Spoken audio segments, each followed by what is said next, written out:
how far in the future are we talking? Like, what I want, what I think we could get to. It doesn't matter how long or short it takes us to get there, just like a point that you think that we could get to that you think would be good. Okay. Okay, so my vision is basically everything has to be beautiful. And like the instead of having, like how much does something cost to build, like we're going to build cities, because there's still going to be cities because there's shit tons of us. And they're just going to be amazing. They're going to be beautiful. First of all, they're all going to be on stilts. So wherever you are, there's nature can, the bears and the elephants or whatever can like go underneath the human habitation. We can build our stuff without destroying the architecture. And then on like level 1, you've also got all the like trees growing up, and so you've got fruit trees everywhere you go, and there's like food and stuff. And everywhere, all the cities are going to be on multi levels. I like to imagine instead of any roads at all, they're only going to be canals. They're going to be riverways where things are growing, and that will be on multiple levels, like locks, and you'll have like waterfalls in the midst of your cities, and like fruit trees growing everywhere and food everywhere. So that's one thing. Second thing is that I think it's going to be small communities. I don't know how big, anything from like 1,000 to 10,000 to 100,000 if you really, really want that. But I think most places prefer to be smaller so that you know the people in your community more or less, and you can organise things together. And then those like little community units will be, interwoven into each other and sharing what they have. But each community will be based on the size it needs to be for that area to grow enough food more or less to support itself. Every community area has to more or less be able to support itself, unless there's a community somewhere that you really need for like to get to mine something or something. I don't know, but like if there's a place where there's a specific resource that might be useful for people, like in lots of other areas. Yeah. School's completely different. It's like first of all, kids don't belong to a family. Kids belong to the community. They run around wherever they want. There's also communal sleeping places where lots of people sleep, and there's also communal fucking places where lots of people fuck. But everyone's got their own like little hut and house, like 2-room thing or whatever.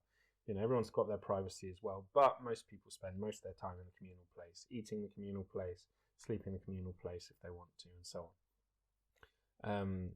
And the kids don't have, and this is what happens in tribal societies anyway, as far as I understand it. Kids, you've got your mum and dad, or you've certainly got your mum. You might not know who your dad is because mum probably slept with half the village first, and so everyone's your dad.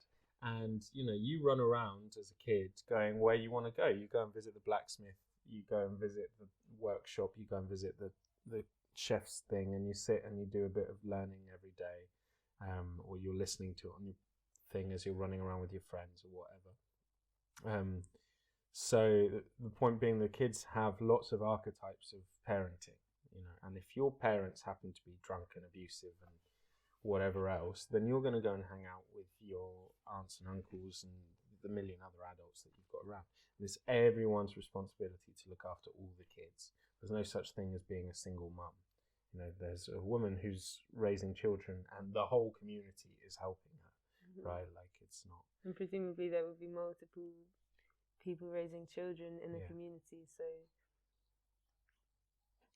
it's just more of a shared situation. Yeah, exactly. There's big rituals when you go from childhood to adolescence. For young girls, it's probably when their periods start, but it doesn't necessarily have to be. For young boys, it's around that time, I don't know, in midsummer, someday, and they get kidnapped off by the elders, the other men in the village, and taken to the mountains to initiate them, or whatever. There's bunches of initiation rituals, but the important thing is that the kids choose their own name, and they choose their own where they want to live after that point, and everyone refers to them by their new name. They keep the old name if they want, as their middle name or something. And then they go into apprenticeship, doing whatever they want. They can change their mind and so on. And then when you get to, 16, everyone's got to do community service for a couple of years. And community service means you spend your time learning how the whole community works and building and contributing to it, including you spend a bit of time in a maternity ward. You probably have seen much more births than you and I see already. The way that I'm imagining this Yeah. society that you're describing, Yeah. maternity ward sounds like a bit incongruous. Sure, like the midwife birthing pool in the forest, whatever you want to call it. But everyone's got to spend some time working amongst birth and death. So Okay. you're spending some time in wherever the maternity unit is, and you're spending some time or with the doulas in people's homes, wherever people are giving birth, and you're spending some time also in caring for like physically washing the bodies, helping old people to get dressed every morning and all these other things, so that you are familiar with birth and death, which is a bizarre taboo in our society. Yeah. That we don't see.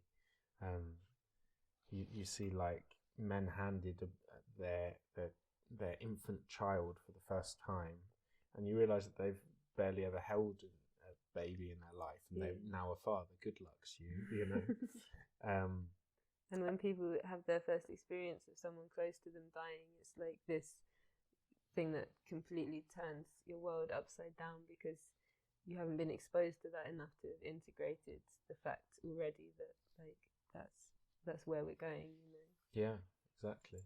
So yeah. Do you think that death is an important part of this utopia? Because some people talk about a utopia where we've figured out a way to halt the aging process or to like be able to regenerate in one way or another, where we can live forever or live for as long as we choose to, or live for very much longer than we do now. I don't know how long we live. We certainly won't live forever. I don't think that's the important bit. Like if you imagine, like say tomorrow they invented a Methuselah medication here, you know that Elon Musk and Jeff Bezos and the political class will have that and the rest of us won't. And then this will be used as like, you can get access to Methuselah drug if you work 80 hours a week for 50 years. It's like, it's much less important how long we live than what kind of society we're living in, right? Yeah. Like if the Nazis got hold of a Methuselah drug, right, it would be bad. You don't want to live forever. You want a good quality of life for however long you're living, from my point of view. So maybe we live for a long time. I don't think so. Everything in nature lives and dies. We live and die. We should understand the cycles of life and death. And we should be intimate with those cycles. I think a lot of the madness in our society, both in the sort of colloquial way of saying it and the technical sense, come from to some extent a fear of death and an unwillingness to talk about death. You see that a lot in hospitals. People are dying, they know they're dying, and everyone who comes to visit them says, "Oh, you'll be fine in the morning." No one wants to talk about the fact that they're dying. Yeah. And I think the incessant search for like some sort of fountain of youth, which has like been a meme throughout this society, is probably a consequence of like a very immature attitude to death. And maybe part of that comes from the fact that it's not integrated in our society in the way you were describing, where a point is made of making sure everyone has a full understanding of that cycle as a complete thing. Yeah. We have a strange sort of taboo around it. I think partially because if you were more intimate with death, it would be harder to trick you to sit on a career ladder, and work doing jobs that mean nothing to you. But also if you understand yourself spiritually from what I understand as, in shorthand, let's call it a more pagan perspective, as not you are this individual Juliet and I am this individual Nick, but this is the form that nature has taken for a period of time in this time and place and circumstance in this community, then what matters is not that I live forever, but that the community carries on and prospers. And the environment that we live in, the nature which is part of us and we are part of it, carries on and prospers. Like, I think it would be very difficult if you have an animist sensibility and you see everything as having a soul, for us to cause the mass level of devastation, destruction, and extinction that we're currently causing. Amongst this community, there are loads of rituals. Like, I don't know, a third of the year is taken up with like different rituals of respect for nature. You know, if there's any sort of religious institution, it's that when the sun rises, a group of people collect at the highest point in the community and watch the sun rise and sing. And when the sun sets, a group of people collect at the highest point in the community and watch the sunset and sing. And, you know, we meet at midsummer and midwinter, and we meet at the equinoxes, and we praise these cycles of nature and this glorious, weird world we're in. And we have the jam making festivals and the leek harvesting festivals and the, you know, whatever it is, and the soup making festivals. And we're constantly celebrating our connection with nature. It's also about integrating our understanding of ourselves as part of and interwoven with all the different kind of cycles of nature. And it's also a more humble way of living, because you're not putting humans on top of this this category called nature that's outside of ourselves. You're saying we are part of and interwoven with everything else. You can't have people consolidating power over time. You can't have people above the community. There was a novel, I think by Robert Adams or something, called New Model Army, and it talks about it's in this situation where like Scotland's tried to secede from England and England's invaded, so Scotland hires some mercenaries to fight, and what they are is like a group of people basically that has Google Maps and comms, and they're a military unit that is making their decisions on the fly by like updating their Google map of the battleground, and then someone suggests a strategy and other people vote and they do it on the fly. So there's no hierarchical leadership structure, and he argues this would be more effective because we've got the technology to do that now, whereas in the old days militarily, if you wanted coordination, you had to have like these very rigid things. Now we've got technology where that's not necessary. So if you've got something like that as an idea, I don't see why we need to have prime ministers at all. You can have people proposing whatever policy for the community, and you can have the community voting on it. Do you not think that there's an innate tendency with humans to look for a leader and to recognize somebody's leadership qualities and put them into that position? And then we've just kind of ritualized that in our society. So it's like the people who end up in the leadership role aren't necessarily the people that everyone would just naturally sense, like, that guy is leading, like he knows what. I think of like what Bruce Parry says about the Ben Jelly people he was staying with in, I want to say Kenya, I'm not sure, sub-Saharan Africa somewhere, where it's like, okay, you've got the person who's the best at hunting, and that's great, and when you're hunting, they're in charge, but everyone's very careful to take the piss out of that person all the time when they're not hunting, because you can't be getting too big of yourself. Yeah. It's like, okay, you're great at hunting, but the community requires 100 different skills, and it's like, we want to honor the best beer maker and the best masseuse and the best temple prostitute and the whatever priestess, priest, but we don't put them in an exalted status above everyone else. They're just the best at that. The obsession with artificial intelligence is bizarre. We don't need it to be happy, and it might go wrong in all sorts of ways. We obsess over it because I think we do not want to make the decisions we're having to make, and we're trying to create some sort of basically father figure, something that knows the right decisions to make. So, whereas the right decision to make is just to share everything we have. Like, that's it.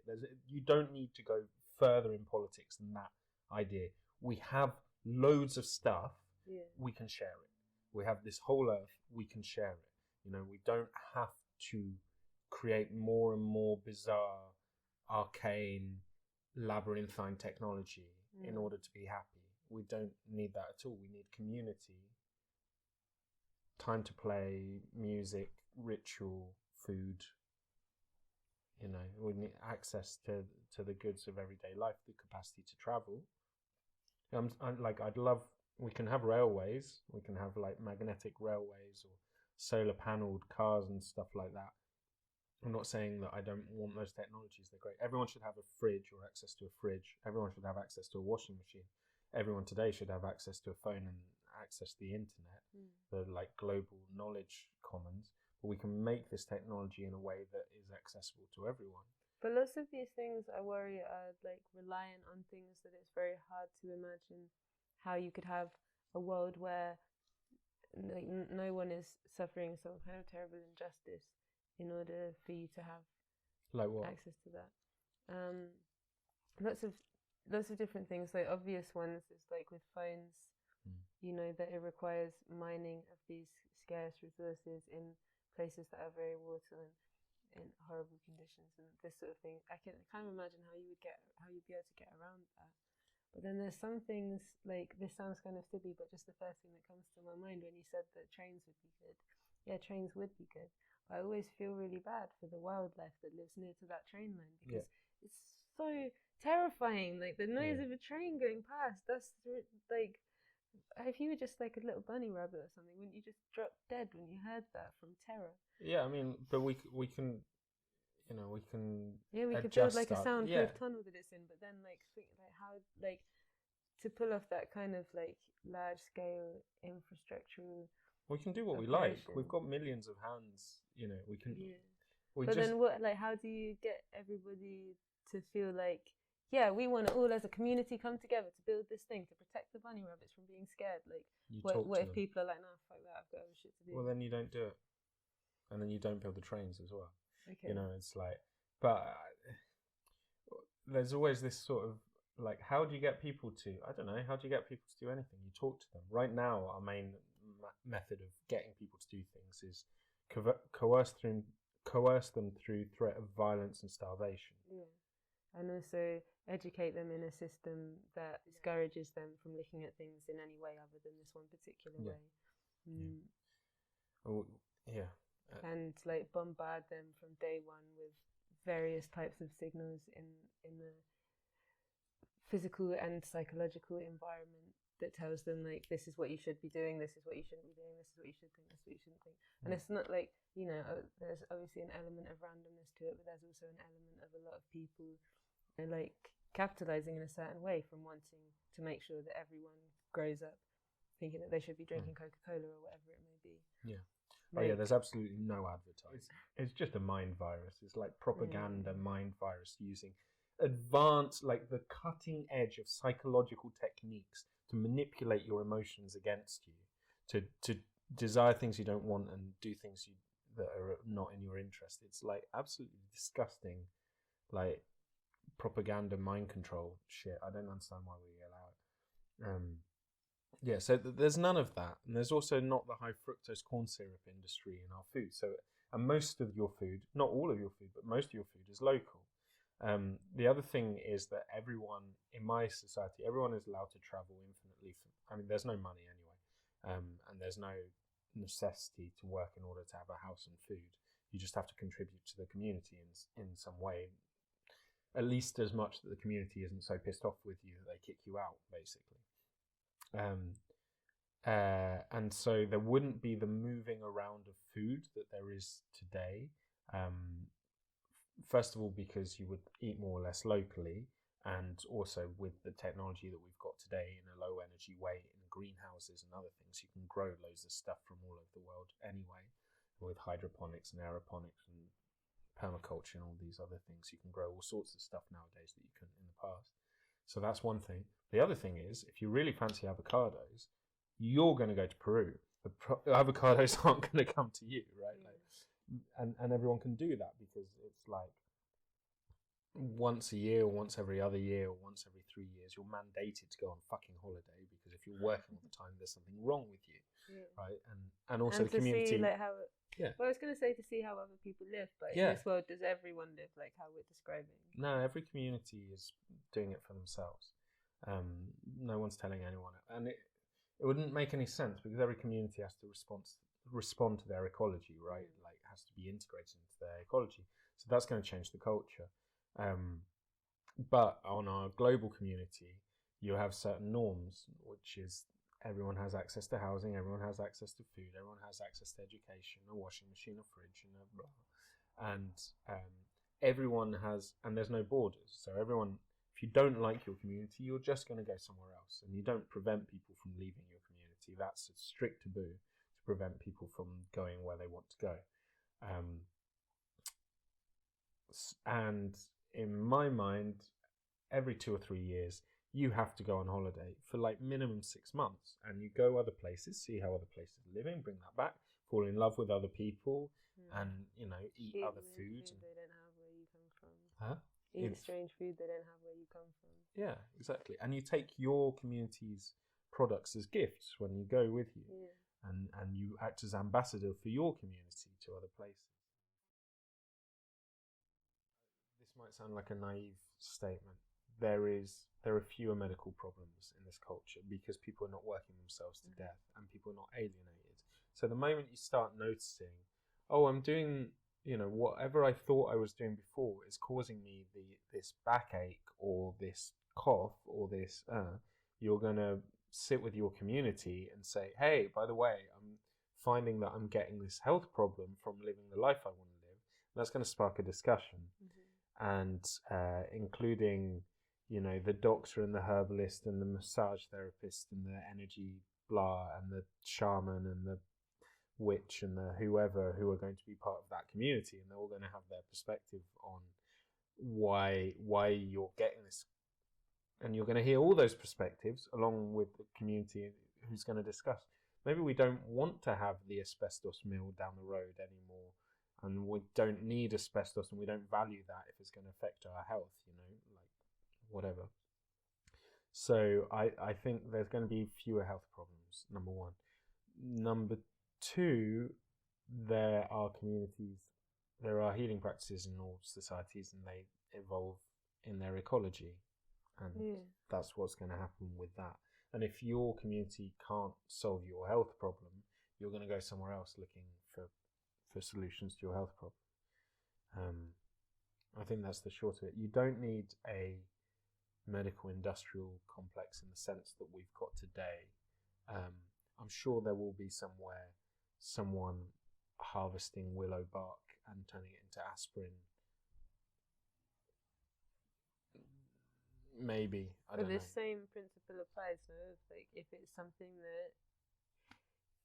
you can make, then great, make it and use it, like with the technology, right? Like if you know how to make aspirin or whatever other like pharmaceutical medicine that we've engineered in this world, then I don't suppose there's a reason not to make it in this world that you're imagining, unless it's that it's actually not really medicine, it's poison. Well, yeah, all medicine is poison, all poison is medicine. It's just that, well, not all poison is medicine, but some poisons are just poison. Cyanide is not medicine as far as I'm aware. But all medicine is poison to the wrong person in the wrong doses. It's obviously poison to whatever is making you ill. Yeah.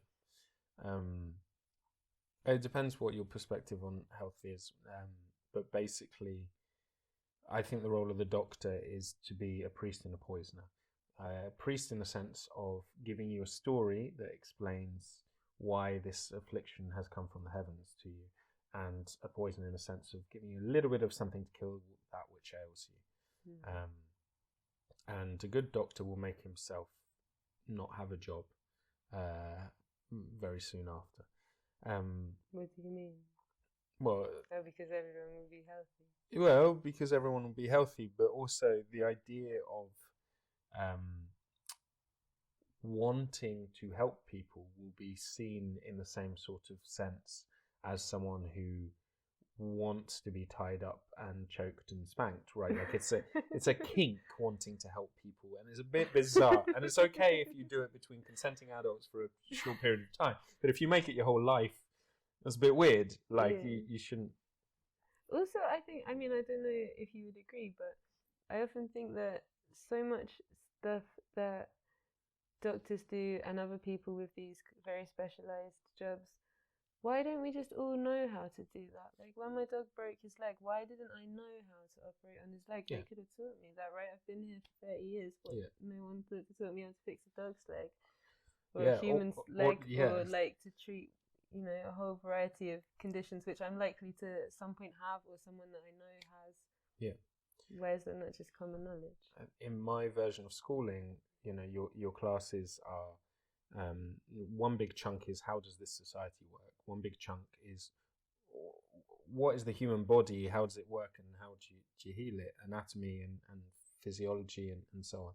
And then once those two things are covered, we can talk about like bizarre abstractions like mathematics or whatever. Like you don't really need those things to function in the world. You don't need to learn to read or write to function in the world.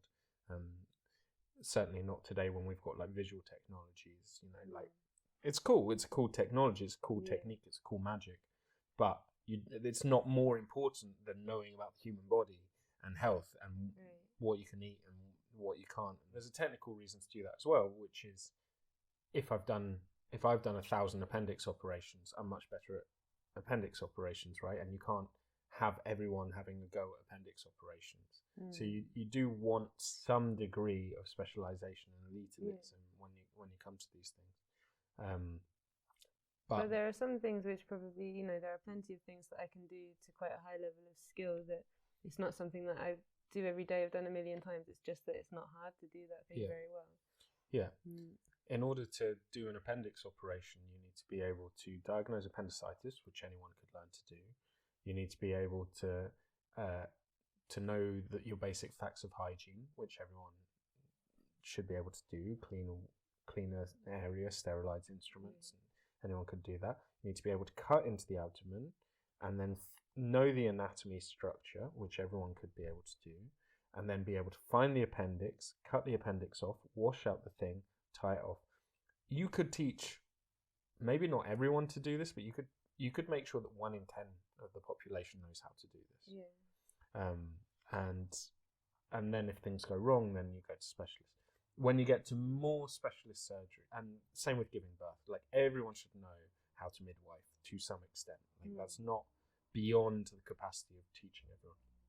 It's when you get to something like a heart transplant or brain that you're like really. There are obviously some things that are very specialized, and maybe it was a bit idealistic of me to think that everyone could have learned at school how to operate on a broken leg of any animal, you know. But you should be able to set a broken limb, right? Like everyone should be able to do that. Maybe not operate on it, but like our amount of health knowledge is like abysmally low.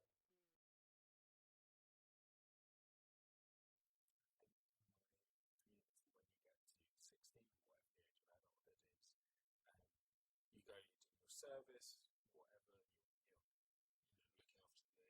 you're looking after the babies, the elderly, the environment, doing some farm work, doing a bit of general regeneration of land, cleaning, whatever, recycling factory. You do all these different things, and then when you get to 21 and you graduate from this system, then you design and build your own house. The community comes together and helps you to build that house with local ingredients and materials. There's some sort of norm in the community, like everyone knows a 2-room unit measuring such and such, largely you can't get into a palace or whatever.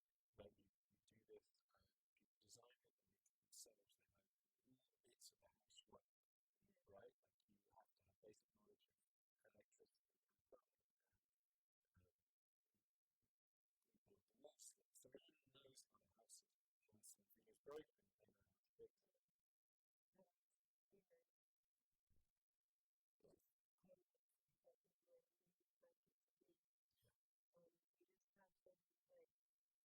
You have like a different sort of relationship with that space than you do with houses that you rent. Also, on the level of technology and companies, if you're not going down this like obscene Promethean path that you've taken, like everything is like, how can we break down materials into the smallest possible component pieces and then like whatever 3D print up a new,